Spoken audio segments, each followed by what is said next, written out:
today we're going to be making a lovely home cooked curry, especially for those nice cold winter evenings. It's going to be traditional Indian curry, or should I say traditional British curry. I'm going to be using some lovely fresh ingredients: coriander, ginger, chilies, garlic.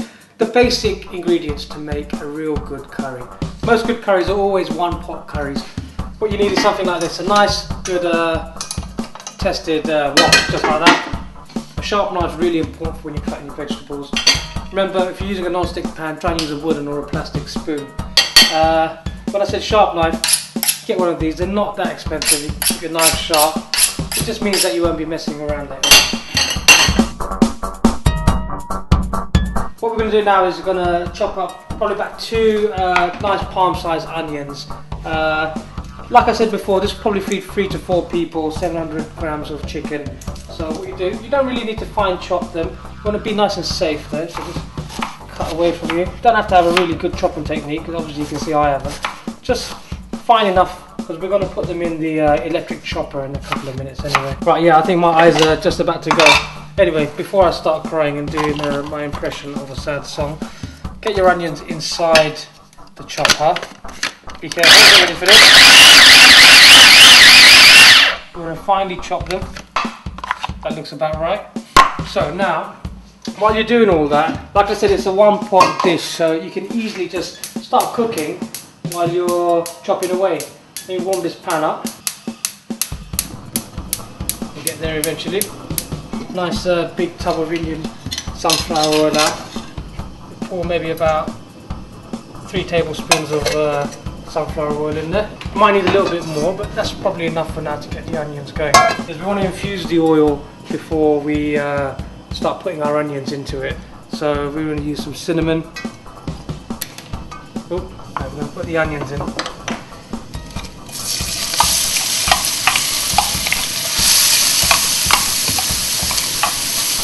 While they're cooking away, and go back and we can finish off the rest of the onions. So this is the second lot of onions there going in now. You don't have to put it all in one go. Don't worry if you leave anything in there, because it's going to pick that up with all the other spices that we chop later on. Next thing to put in after the onions is the ginger. Probably about a nice piece like that. Maybe that's a little bit too much, let's take a bit off. About 1.5 inches of ginger there. You've got to peel it back. Whatever's easier really. Keeping your fingers nice and safe. Put them in there. Some chilies. Now with chilies, we're going to use nice green ripe ones like this. I personally prefer to use a few. I like it nice and spicy. I wouldn't. You can taste them maybe before you put them in. That's actually quite a spicy one, so I won't put as many as a handful in like that.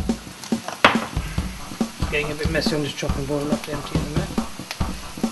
Right, let's get some garlic in. Now for a pot this size, probably about 3 or 4 cloves of garlic. If you crush it like that, the skin will naturally peel off and you can throw it in. Right, now you blend it in.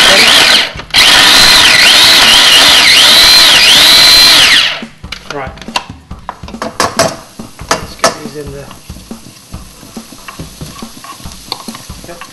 While the onions, garlic and ginger and all the other bits cook together, I'm going to just add some nice ground turmeric in there, maybe a quarter of a teaspoon there, maybe a similar amount of salt, actually maybe one more,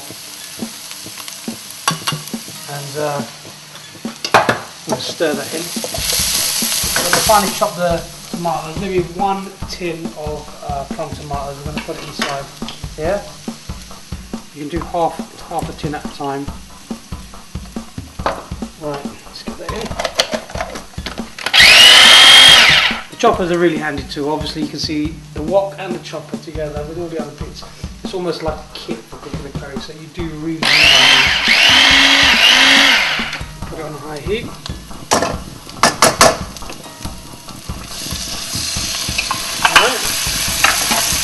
One more main ingredient to go in at this stage is the coriander, fresh coriander. I've got a whole bunch here, probably about half of a bunch of coriander which you pick up in your normal sort of South Indian kind of shop. Now I'm going to put this in a little bit low while I wash this. It's important to wash the coriander because when you get it fresh from the shop, it does normally have very grainy bits, very, you know, almost like mud. So it's very important to get all of those bits out before you grind it up and put it into your curry.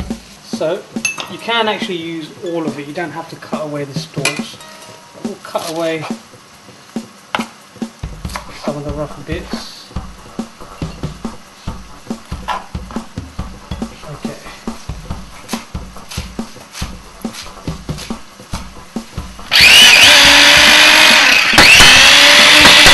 Afraid to bang it around here, and these things aren't perfect. You do need to shake them around a bit. Alright.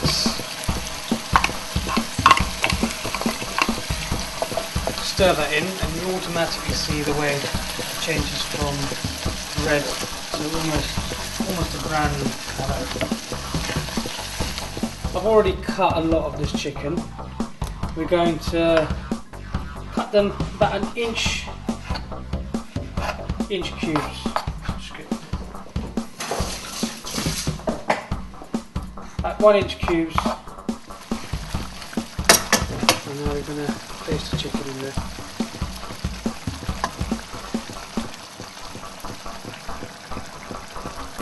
Alright. Stir that in.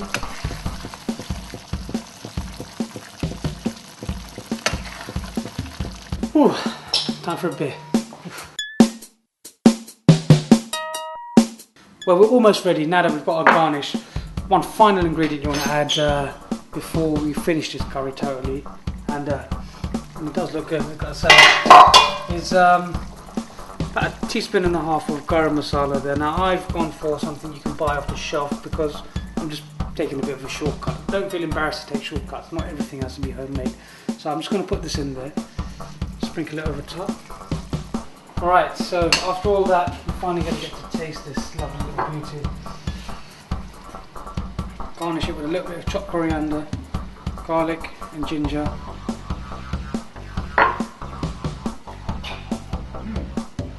Oh, remember when you're serving it, your naan bread and salad.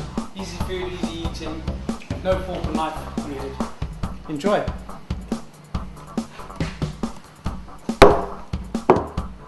Now, let's go and clean up.